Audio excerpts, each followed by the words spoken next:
Dober dan in lepo pozdravljeni. Najlepša hvala, ker ste prišli na današnjo novinarsko konferenco, kjer se, kot je že gospod Pavlin povedal, želimo odzvati na nekatere navedbe v zvezi z digitalizacijo arhivskega gradiva na spletu. To bosta pokomentirala predvsem gospod Omerza in gospod Leljak. Jaz pa bi želela na začetku pojasniti nekaj stvari. Leta 2006 je vlada Janeza Janše arhivsko gradivo nastalo pred 17. majem 1990 v celoti odprla. Zaščitila je samo osebne podatke žrtev, ne pa tudi osebnih podatkov storilcev, kar pa uveljavlja sedanja novela zakona.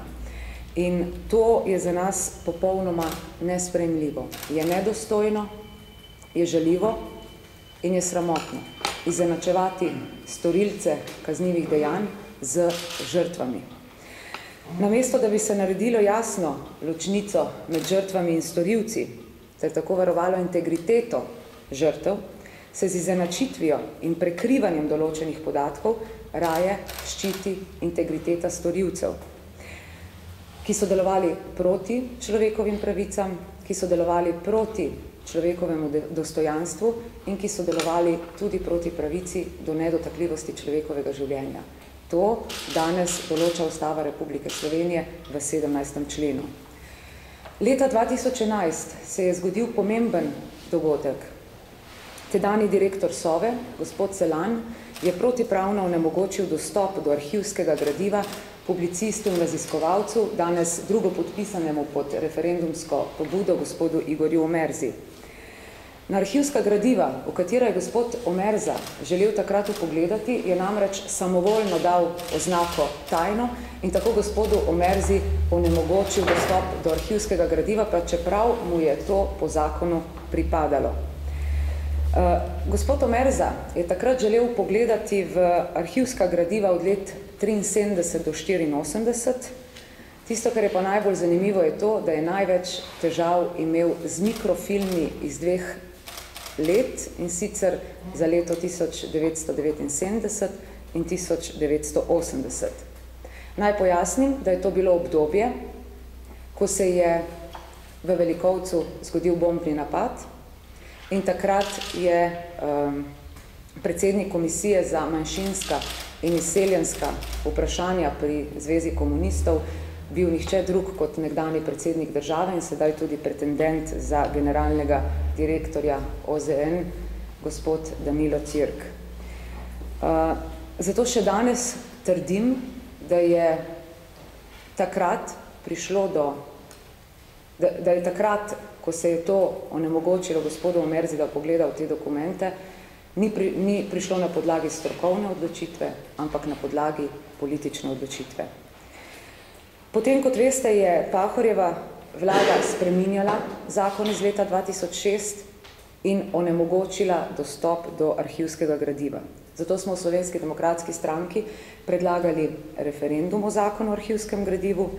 Zeleno luč za izvedbo referenduma je dalo tudi Ustavno sodišče, ki je odločilo, da je pravica do informiranosti in s tem pravica do poznavanja objektivne in celovite zgodovinske resnice nad pravico do zasebnosti tistih, ki se jih z onemogočanjem dostopa do arhivskih gradiv tudi z današnjo novelo zakona ščiti.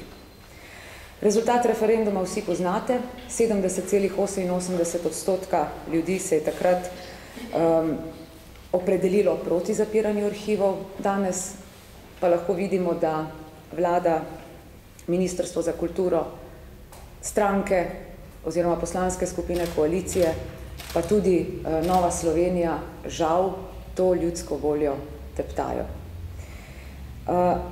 Leta 2011 je bil za zaprtje arhivov Udbe tudi gospod Bojan Cvelfar, danes direktor Arhiva Republike Slovenije.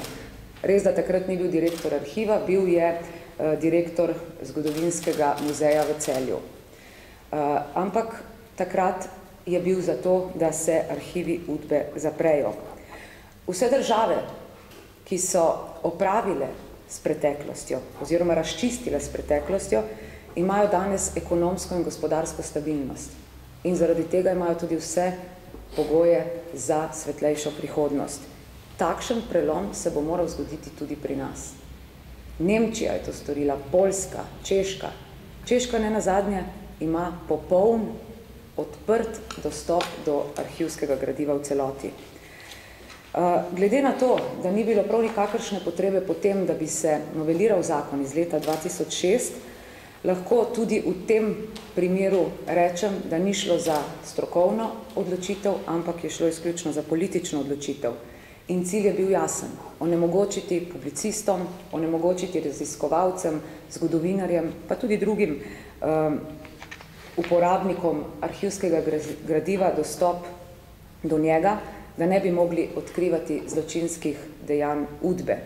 Obenem pa s tem tudi onemogočiti rehabilitacijo žrtev tega propadlega režima.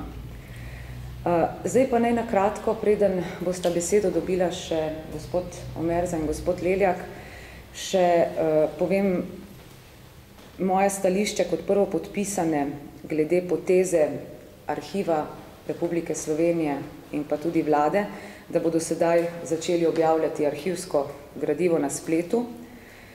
Naj rečem, da glede na to, da je prišlo do te poteze sedaj, ko zbiramo podpise proti zapiranju arhivov UDBE, da gre le za ceneno PR potezo. S to potezo naj bi se navidezno dajalo vtis o večji transparentnosti in preglednosti, v resnici pa se bo na splet objavljalo splošne podatke iz arhivskega gradiva, to so danes tudi že uspeli dokazati. Tisto obremenjujoče pa se bo zakonom zaprlo oziroma se bo raziskovalcev onemogočalo dostop do teh arhivskih gradiv. Seveda že jasno preko česa, preko mehanizma anonimizacije, kajti uporabniki bodo zaradi anonimizacije arhivskega gradiva lahko zelo dolgo čakali na arhivsko gradivo. In tisto, kar je najbolj ključno, je simbolni pomen. Kaj so sedaj storili oziroma kaj je Arhiv Republike Slovenije storil? Jaz bi jim iz tega mesta predlagala, da naj najprej objavijo na spletu dokumente krvnikov, se pravi storilcev kaznivih dejanj, kajti to po sedanjem zakonu lahko storijo. Zakaj Arhiv Republike Slovenije tega ni storil? Torej, to je moje ključno vprašanje. Naj samo še to pojasnim, da ključni točki nesprejemljivosti zakona sta torej izenačevanje žrtev in storilcev, kar je, kot že rečeno, za nas nedopustno, žaljivo in sramotno, in pa postopki anonimizacije, zaradi katerih se na perfiden način zapira arhivsko gradivo. 65.000 strani, kot jih recimo vsebuje spis pod številko 2534, o tem bo lahko več povedal gospod Omerza, ki zelo dobro poznata spis, je nemogoče pregledati v doglednem času. Nemogoče. Ni človeka na tej zemeljski obli, ki bi to zmogel. Tudi še z dodatnimi ljudmi. Ni mogoče. In zato trdimo, da gre za tehnično zapiranje arhivskega gradiva. In pripravljavci tega zakona, oziroma novele zakona iz leta 2006, se tega zelo dobro zavedajo.